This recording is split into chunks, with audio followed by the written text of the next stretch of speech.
ya jana usiku kulikuwa na mambo makubwa sana ya utovu wa usalama ambayo yaliletwa na serikali.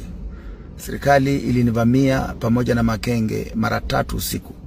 Mara ya kwanza Stanley Livondo aliingia katika hoteli ambayo inaitwa The Downhill Hotel, Downhill Springs Hotel, ambayo ilikuwa makao makuu ya kura zangu.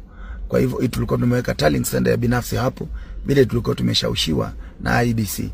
Wakaingia hapo mara ya kwanza. Stanley Livondo akajaribu kuni abduct, lakini ikaonekana kwamba tulikuwa wengi, tukashinda. Akaona kwamba hangeanza vita, aka retreat, akaondoka. Baadaye nikapewa taarifa ya intelligence kwamba nilikuwa natafutwa ili niuawe. Kwa hivyo nikaambiwa niondoke mahali hapo, na nikaondoka, nikakimbilia usalama wangu. Baada ya kuondoka wakakuja mara ya pili, tena wakarudi, wakakuja mara ya 3 na kari ya polisi ya Matete Police Station. Hiyo kari ilipokuja ndio ilitumika na reverse, ikapomoa mlango wa gate ya hoteli hiyo na kufungulia hawa majambazi wakiongozwa na Nabii Nawera, Stanley Livondo na Razit Echeza kuingia katika hoteli hiyo na kudunga watu visu.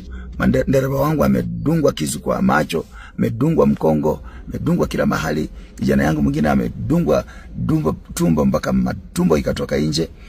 Watu wamepata majeraha makubwa kama watu kama 10.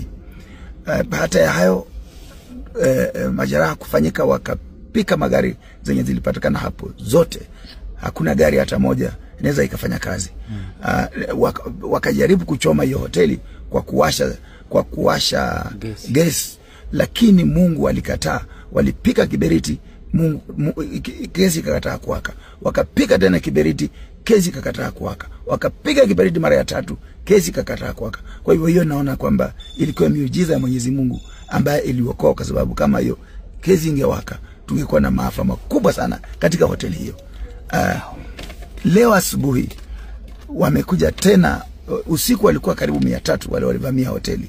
Leo asubuhi tukienda kutembelea kule Manyeje Polling Station kuangalia ni nini kinaendelea, tunaanza kurudi kutoka huko, tumesimama pale, tuliona watu wakiwa pale wengi, tukauliza nini kinaendelea. Wakawa wanatuambia kwamba watu walikuwa hapa, Nabii walikuwa wanakawa pesa.